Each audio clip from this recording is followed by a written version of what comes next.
I'm driving from New York City to Point Pleasant, West Virginia, because I read a newspaper article about an unusual event related to the sighting of a large bird.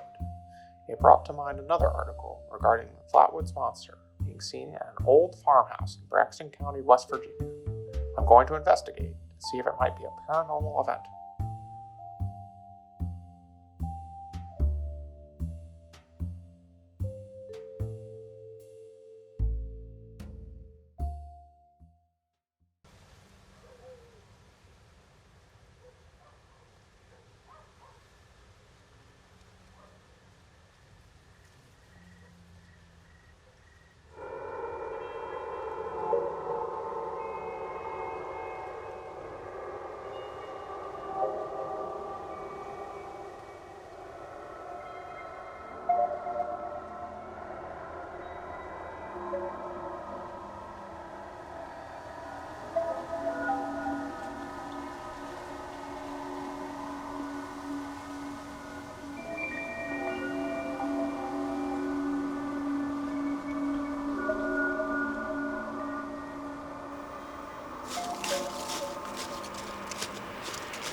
I became interested in the subject of UFOs and paranormal events while doing research for potential articles I was writing.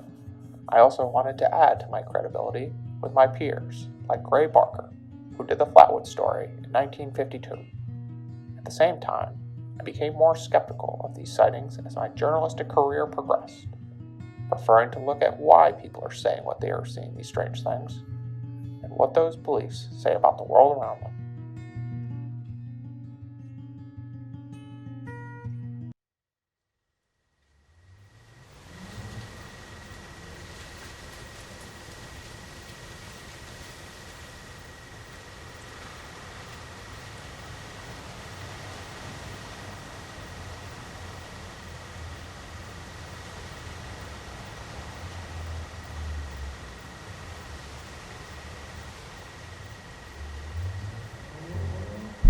What is it?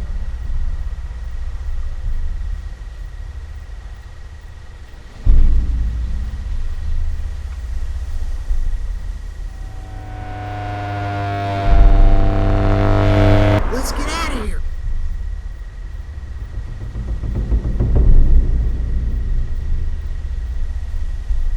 My God, it's following us!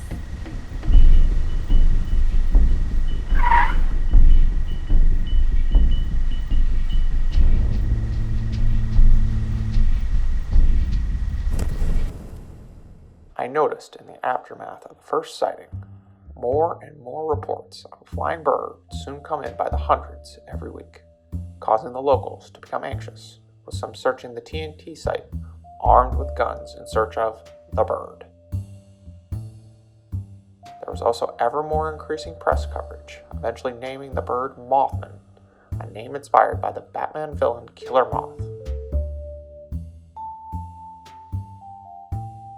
In March 1967, during my second trip, I was called over to several homes to investigate animal mutilations, which are known to have happened during the UFO sightings. Things got even weirder when word got out that men in black suits with hats were coming into town and harassing witnesses about the Mothman, either by strange phone calls or in person. Even I was getting those phone calls from these guys from time to time. I personally believe most of these were weirdos from UFO groups. There was one encounter. It was especially unnerving and unexplainable, and it happened on Route 77 in Parkersburg, West Virginia, on November 2nd, 1966.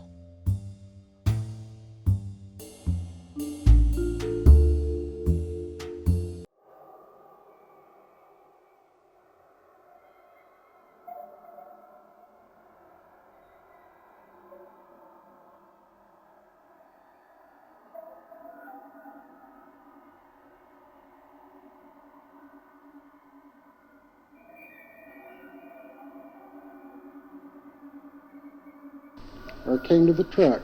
He walked to the right-hand side of the truck, and he told me to roll down the window. He asked me to roll down the window on my right-hand side of my truck. And I'd done what he asked. And this man stood there, and he first asked me what I was called. And I knew he meant my name, and I told him my name. And he asked me, he said, why are you frightened? He said, don't be frightened, we wish you no harm. He said, we mean you no harm, we wish you only happiness. And I told him my name, and when I told him my name, he said he was called Cold.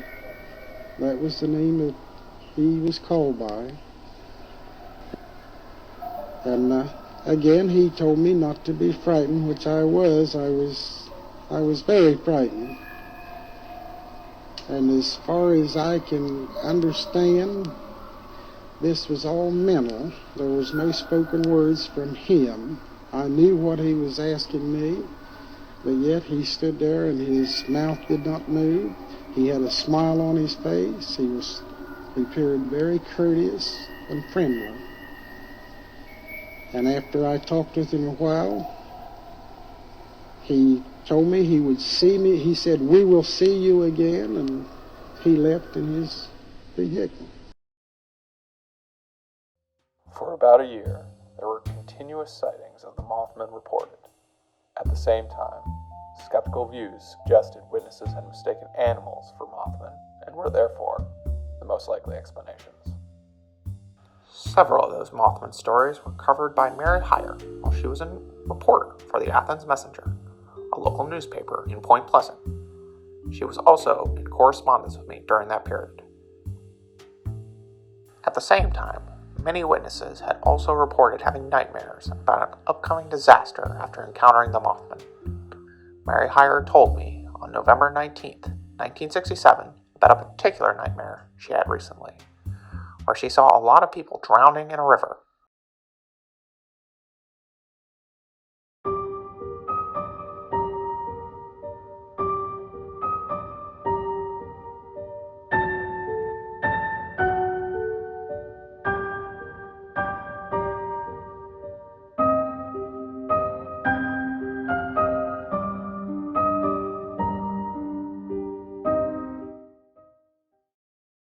A few weeks later, that dream became prophetic in hindsight.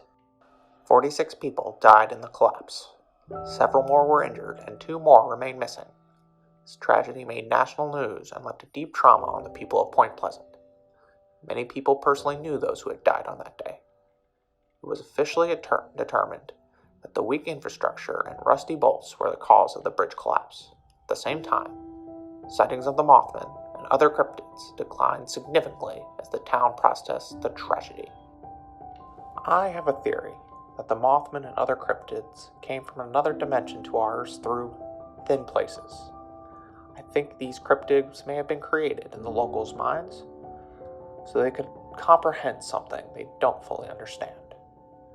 These fears may have also been influenced by the Cold War and how something strange and hostile could be watching them from afar.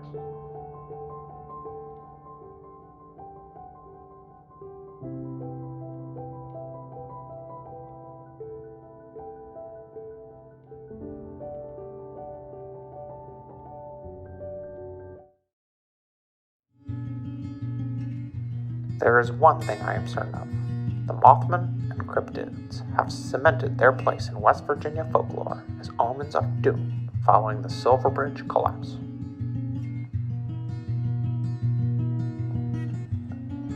With the publication of the Mothman Prophecies in 1975 by John Keel and a film based on the book in 2002, Mothman and the Flatwoods Monster became so popular that they had statues built in their honor. They even had festivals and museums celebrating them and the surrounding lore. Whether you agree with any of this, or even the existence of cryptids, it is up to you to decide what is real and what is fiction.